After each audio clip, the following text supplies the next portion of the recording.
لك اذا كان من الاستاذ خليل جلال جاء تكلم معي داخل غرفه الملابس، قال لي نايف ترى في شيء عندك من الحلاقه لازم تقصه. قلت اوكي، انا بالعكس انا هلتزم بالقوانين زي ما تبغى.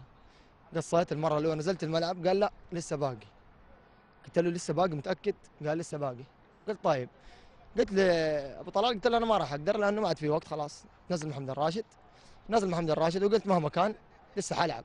يعني لو اشيل شعري كله اليوم كله عشان العب المباراه، وبالعكس كان نفسي اقدم شيء مره كثير اليوم للجمهور، يعني خاصه من الفتره اللي فاتت انه ما اصدق الحمد لله سجلت، واليوم جاي بلعب. ما حلقت ايش صار بعد كذا؟ لا انا اقول لك، بعد كذا جاء دخلت مره ثانيه رجعت لخليل، قلت له خليل خلاص يعني كذا، ايش كمان بقي؟ طب انت في غرفه الملابس قال لي سويت تخفيف اي، يعني؟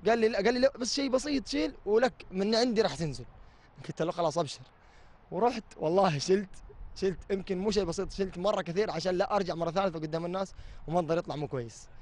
رجعت لخليل وانا شايل مره الشعر، قال لي لا للاسف ما راح اقدر العبك. قلت له خليل ترى انت يعني ضغطني انت الان، انت مره ضغطني. انا حتى لو نزلت قلت برضه حستنى لين اخر الوقت اللي هو يبغاه وحنزل. احتجاجك كان على ايش في الملعب طيب؟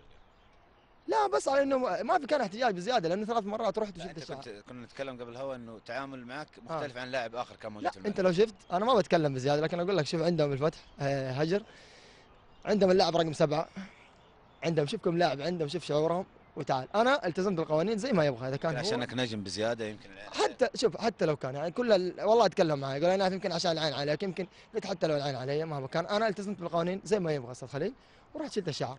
بس انضغطت بزياده فخلاص يعني اللي يبغاه قلت له حيصير، ما لعبت. بس الحمد لله. انت احد المهاجمين المميزين في الدوري السعودي رغم عدم مشاركتك. اليوم فريقك ما شاء الله يكسب بكميه اهداف، تخمه اهداف اليوم. زعلت كثير انك ما شاركت؟ انا زعلت عشان كان نفسي انا اشارك في المهرجان حق الاهداف بصراحه، يعني بحكم ان انا مهاجم وضروري ان انا يعني بلحق بصراحه لهالناس الهدافين، الهداف يمكن وصل ل 12. فمهما كان الحمد لله اليوم ابارك لهم صراحه، وقدموا كل اللي عليهم. يمكن هذا الشيء هو اللي غطى علي وعلى امور كثير، الفوز اليوم بهذه النتيجه.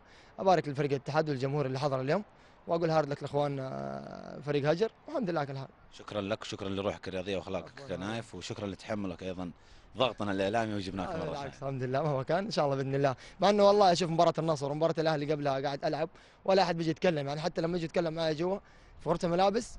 مباراه النصر رحت على طول، يعني من اول مره رحت شلت الشعر ورجعت.